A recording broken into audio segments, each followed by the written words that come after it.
Alrighty, ladies and gentlemen, we are back at it again, and this time we're in a bit of a helpful mood because there are some complications that have arrived in version 3.5. But those complications are only going to be for a very special audience, so that's who this video is going to be tailored for, and that is new players. Wuthering Waves 3.5 has included one of the best beginner programs I've ever seen for a gacha game before, where you're basically led on a bunch of missions, a bunch of adventures to level up your units, complete certain tasks, and get a bunch of rewards in the process. And one of the places where you can spend all of those rewards that you get from those beginner events, ladies and gentlemen, is the special targeted convene that exists only for beginner players. And you can see over here, this banner lasts for about 30 or so odd some days. And when you know how many polls are available in the permanent content, and of course, typically, you know, a regular patch cycle, you're pretty much able to hit pity on this. Maybe win a 50-50, maybe lose. The banner disappears once you get the character.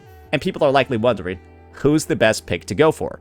Because it's not just the characters, right, that are available on this banner. You've actually got each of these characters' weapons too. And you basically got almost every person from the 2.0 cast, other than like Rosia and Carlotta and like a couple of other characters, but they are going to be showing up over here. And the discussion today is going to be analytically looking at all of the different units over here, all of their kits, so that you as a beginner can decide who the best picks are to go for.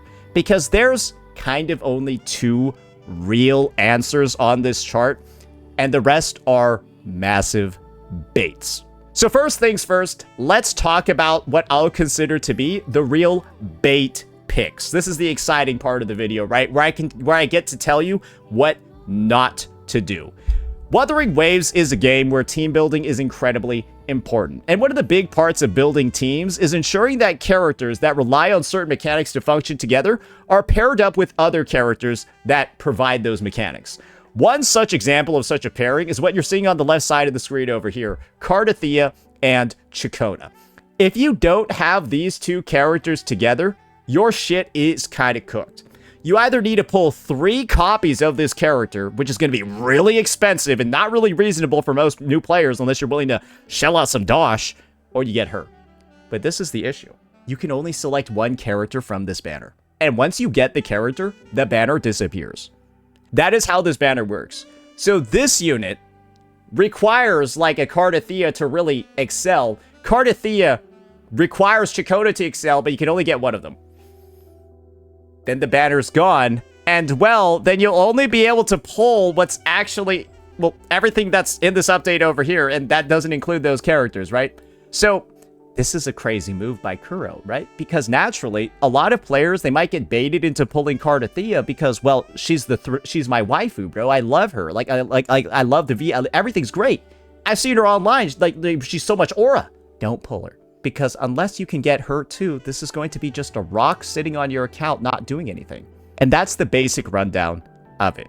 A detailed rundown, I'll just keep the relationship really short, otherwise we're going to be like getting into a kit breakdown. And remember, this is for beginners. The reason why Cardathea really needs Chikona is because Cardathea consumes arrow erosion in her kit. And when she consumes arrow erosion, she deals more damage. Chikona provides a lot of stacks of arrow erosion for Cardathea to consume.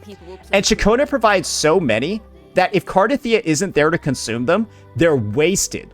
And so they both enable each other. Chikona provides an excessive number of stacks that overcap and won't deal damage. Cardathea consumes the stacks and allows the overcap stacks to actually do something. And without the two of these characters together, they're really missing an integral part of their kit actually working. That's the simplified version. You can go watch my guides to get the detailed breakdown. Or maybe you won't because you're just skipping these two characters, which you rightfully should. Next up, we've got another pairing of 2 units that really do need each other, but this is like worse than Cardathea and Chikona. We've got Zani and Phoebe. If a new player, if you pull one of these units, I suggest you re-roll. Frankly, that advice is similar here, but I feel like I just needed to capitalize on it here. If you got one of these units on your, re-roll the game, because you are likely just going to quit if these are your first 2 limited characters. The reason for this is very simple.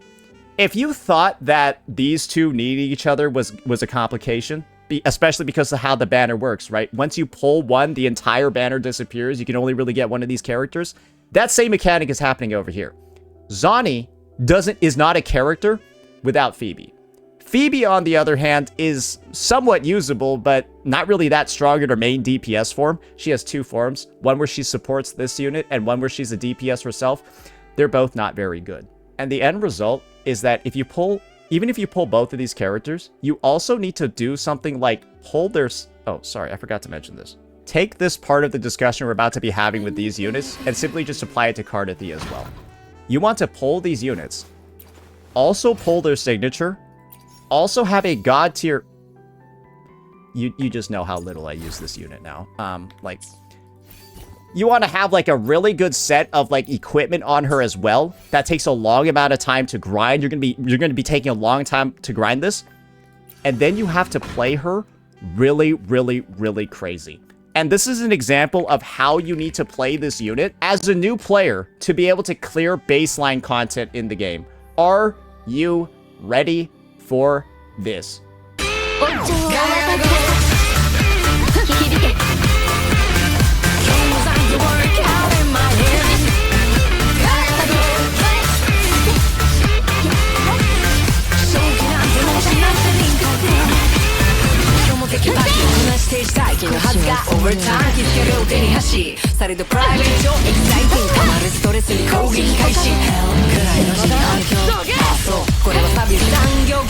Otherwise, you're not clearing. Like, if you're not doing this on every end game floor, this team just doesn't clear. Because basically, this team is so undertuned in terms of like raw damage output that doing a basic rotation that would clear on other teams doesn't clear on this team.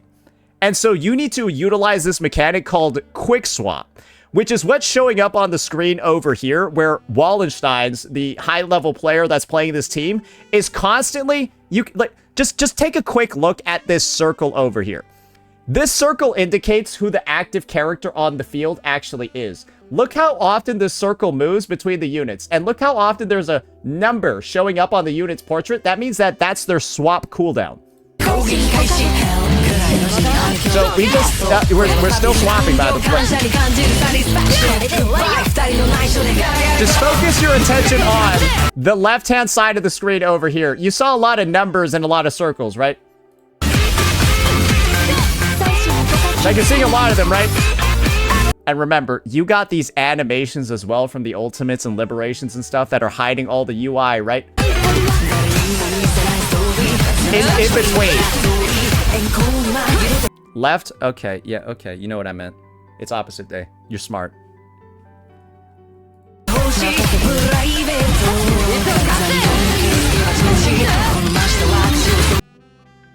So that's the situation, guys. You're in for a rough time regardless. Because there's a lot of expenditures you need to make this team playable in the first place. And there's a lot of execution you need to do in the actual gameplay to actually have it clearing any of the content in the game. And that's a lot to ask from new players. Because like I said before, guys, you want to get these characters weapons too. And remember what I said at the start, right? They got their weapons on banner 2, bro. And the 4 characters I've just talked about, she kind of wants her weapon, doesn't really need it. She really wants her weapon, and then she really wants her weapon so that she can support Zani. And this character right here, the Cardathea that we just talked about, if you don't have her weapon, she's actually not playable. These are some of the most premium, expensive, just unwieldy units we have on the roster. These two alongside these two.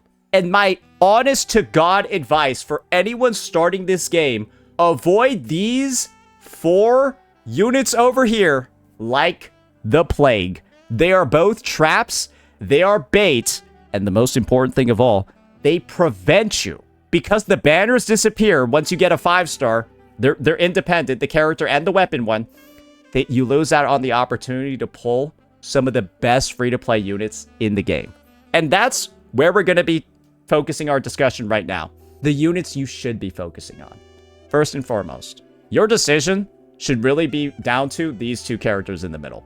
Frolova, as well as Augusta. And the reasons for this are very, very, very simple. They dominate respective game modes with very, very, very little investment. If you simply pull either of these characters and then you get, well, their weapon that's also showing up over here, weapon banner is guaranteed, by the way, in this game, you're able to clear both endgame modes at a pretty decent level. Augusta, we're going to start off the discussion with her, is very, very, very strong because she's supported by, well, you know who's also on Banner, but Augusta also works really well with a 4-star DPS or 4-star sub DPS called Mortefi. And Mortefi is what many consider to be one of the best budgetary supports in the game because he provides, with his S6, which many players will get early on in their playthrough because he's a 4-star unit, he drops very often. He buffs the entire team attack significantly by 20%. He also has easy access to a 5-star signature weapon. It's not signature, but it's basically a signature weapon. It's a standard pistol that you are able to get, ladies and gentlemen, for free just from logging into the game for 7 days. You can simply just get the best in slot weapon for a free-to-play 4-star DPS that's one of the best units ever to pair with Augusta. You get his weapon for free. So there you go. That's why so many people recommend Augusta, because you get Mortefi's weapon, you simply just get Augusta's weapon, and then you're good to go. Because who's your third slot character going to be? I don't know. Maybe the person that you're getting for free on day 3. The best free-to-play support in the game, Verena. Because you want to know something that I have done basically since the release of Augusta, ladies and gentlemen. That was almost a year ago. Play your Augusta, Verena, Mortefi team and just go clear pretty much all the content in the game because this gets very close to clearing all the content in the game. This is one of the strongest free-to-play teams in the game's history, and it's still one of the strongest free-to-play teams today, and any new player starting the game in 3.5 can pick this up within a week. And while naturally, I'm not diving too much into the mechanics over here, just know that Mortefi really buffs heavy attack damage as you're seeing over here, and then Augusta deals mainly heavy attack damage. And that's why they work really well together. And so naturally, right, you're probably understanding, oh boy, this is why Satan is pushing for this one so hard. But there's even another reason for why I'm pushing for this one so hard, guys. Because you can upgrade from this team really easily. This team becomes much stronger when you get Yuno to come in and support your Augusta. But Augusta's kind of like the linchpin here, right? You kind of like want Augusta in the first place. This team is also great because it gives you an upgrade opportunity to make it better, and all you need to really get is one unit. And let me just be the first person to tell you this. Yuno's showing up over here on this beginner banner. She's going to show up again because she's one of the most popular units in the history of the game. Why? Take a look at her model and you're probably like you asking me why this unit is popular? While the moon cycle. I don't need to explain to you why this unit is popular. You know why she's popular. So she's going to probably rerun again. And so if you pick up Augusta on the beginner banner, well, you'll upgrade opportunities right there, because like if Kuro doesn't rerun this character, they're allergic to money. Everyone kind of already knows that, right? It's a pretty simple situation to talk about. And that team, really good too. We won't dive too much into how this team is good though, because just know that it's good and you have this if Augusta's the unit that you decide to choose. Next, we got to talk about another team. And this one is going to be involving, well, you probably guessed it, because this is the one other unit I told you should pull, Frolova. Frolova was released about a year ago on version 3.5, and she has maintained the status of a commander of one of the endgame modes. One of the endgame modes that she is a commander of is currently, in my opinion, the hardest endgame mode in Wuthering Waves, and that is going to be, you go over to the event menu once you unlock it, Wuthering Waves. This endgame mode is really hard because it's AoE focused, right? It is AoE focused, and one of the end results of it being so AoE focused is that certain units that don't have AoE don't do very well in it. And Frolova just happens to be one of those characters that takes this endgame mode and makes it a complete joke because she's got so much AoE in her kit, even with free-to-play teammates, that it almost feels unethical. Playing Wuthering Waves with her as your DPS is like, you guys know that clip where it's like, stable Ronaldo, and like, he's supposed to be like, doing something, and he's just like singing the whole time, and then like, you just see like gameplay on the background where obviously the guy isn't paying attention, but he's still popping off. That's what's going on here in WeWa when you're playing Frolova. You're singing payphone, goofing around, getting max scores in the game mode, full rewards, while other people are sweating like freaks, playing like Wallensteins and getting less score than you. That's the impact of having a Furlova on your account in this game mode. When Furlova is also decent in the Tower of Diversity, I'm not going to go ahead and say Furlova's like an incredibly strong, like broken, overpowered character. She will mow over Whimpering Waves, but still also be decent in the other endgame modes at the same time. And that's why she's maintained such a high value position for so long on the roster.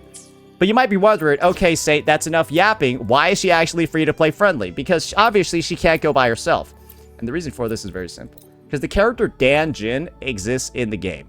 And Dan Jin does this thing called amplify all Havoc damage on the team. And guess what? Furlova's a Havoc character. And if you actually read Furlova's outro skill herself, she buffs heavy attack damage and Havoc damage. Dan Jin is a heavy attack damage dealer. So the end result, guys, is that if you get Furlova and her weapon, much like Augusta, you can sub in a lot of very free-to-play teammates. And this is, guys, you can even put Verena in this team. This team will be decent. This team will actually clear a decent amount of content in the game.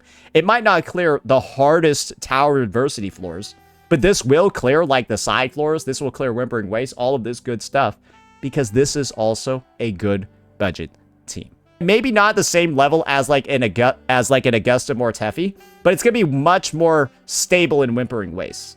And if this is the route that you decide to go for, you go for Danjin instead, well, then you're just going to use this box over here, right? Or, sorry, you're just going to use this box that you get at day 7, right? We're still using the Verena and stuff.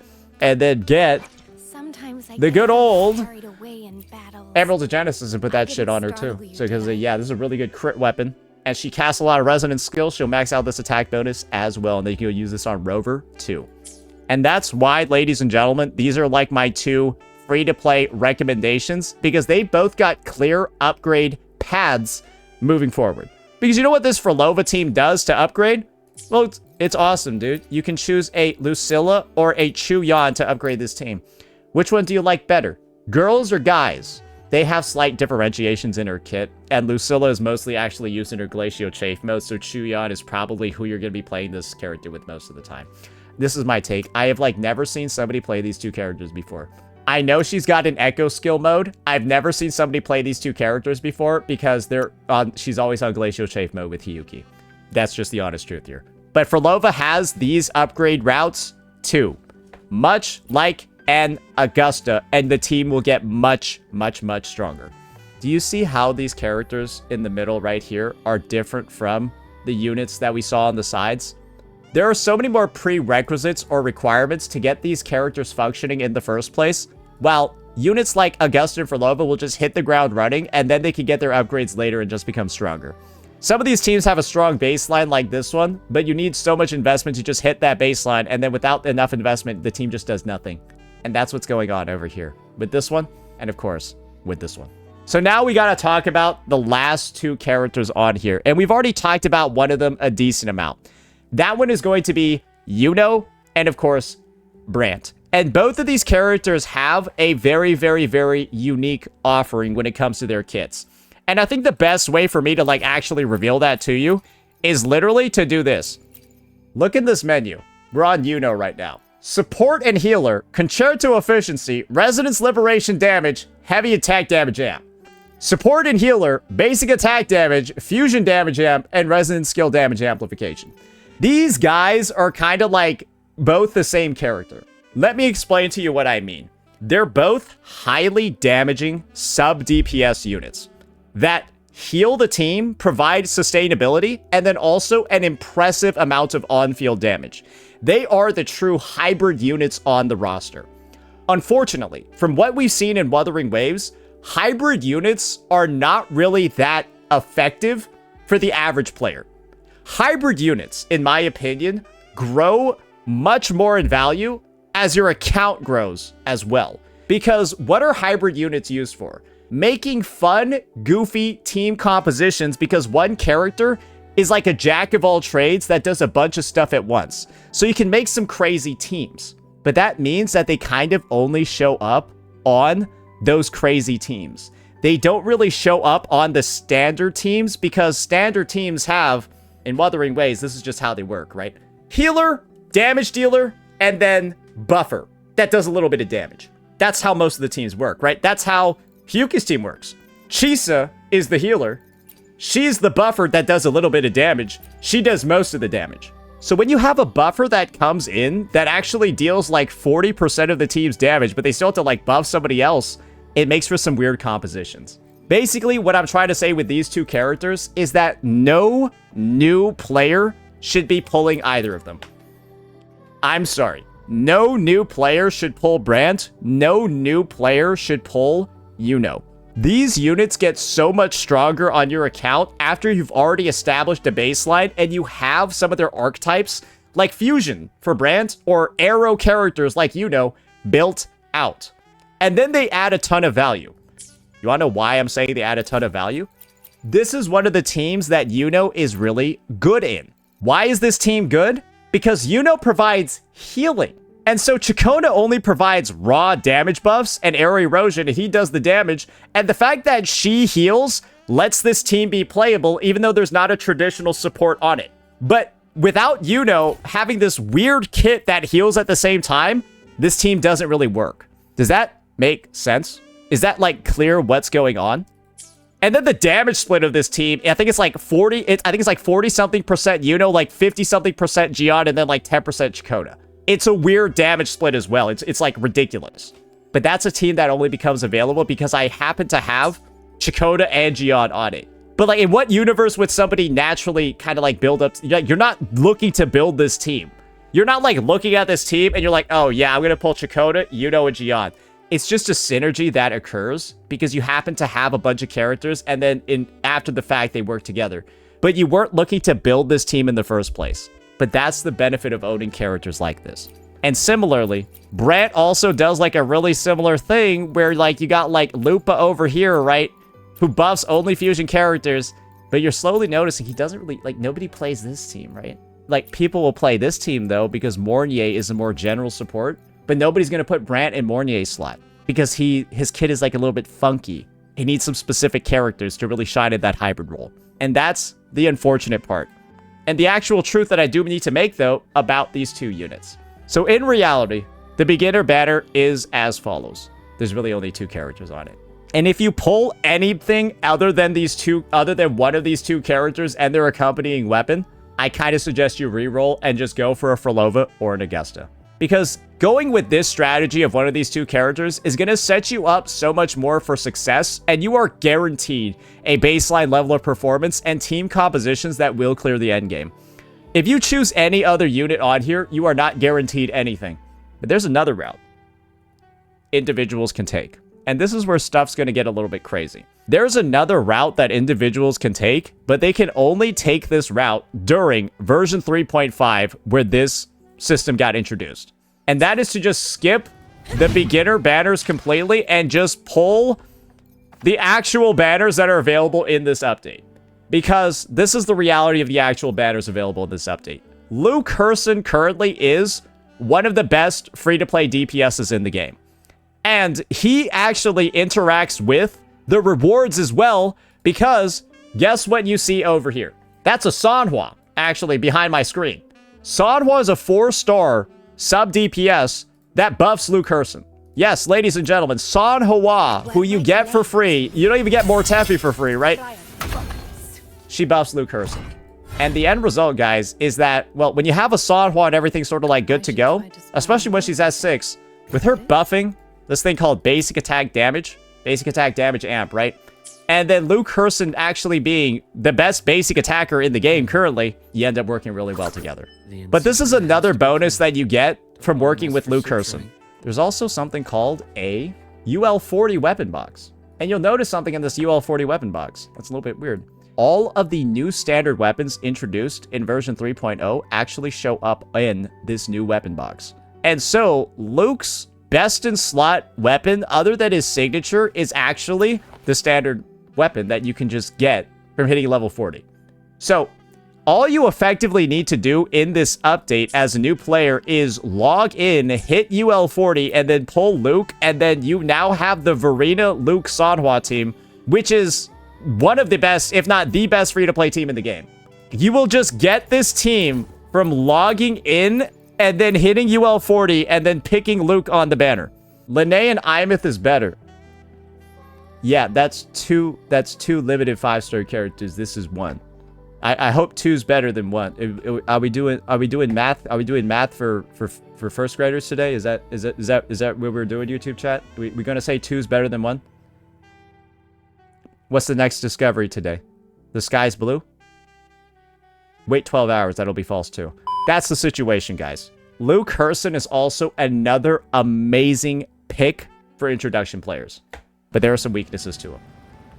He's not really that great in Whimpering Waves until you actually get his partner, Denya, and put her on his Whimpering Waves team.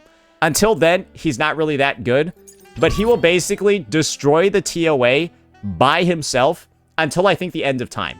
Genuinely, I think he's just going to destroy this endgame mode by himself forever, and then he also destroys this endgame mode too. So he beats 2 out of the 3 endgame modes, and then once you pull her for him, then he's able to encounter the 3rd one.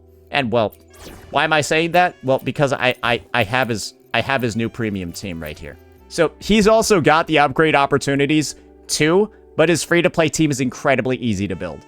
And now the last situation that we have to talk about is this one. The Yang Xuanling free-to-play value, because this is another character you can just decide to say, well, fuck the beginner banner, fuck Frolova, fuck all these other characters, let's just get the newest one yet. And this is what I'll say to you comfortably. The character performs free-to-play with the same exact lineup that Augusta has. Verena and Mortefi, right? We all remember when we were like reviewing this shit over here with this character, right? Just get in, put in like the dude instead. You can just put in Yang Xuanling and you will get also fantastic results. However, this is one thing I'll say. This team is slightly better, I think, than the Augusta one in the TOA, but I am 99% sure Augusta is way better in Whimpering Waves than Yang. And my personal take is this. I'm a little bit hesitant about her performance in this endgame mode because it's a little rough to me from what I've tested and experienced, and I would be more comfortable with an Augusta as a newer player, simply due to some of the struggles that I saw over here. However, you could just decide to pull her and then save up for Soy Soy, Yang's sister, who is arriving in the next phase of this update. But this is a rather like complicated bit of advice that's not going to be relevant later.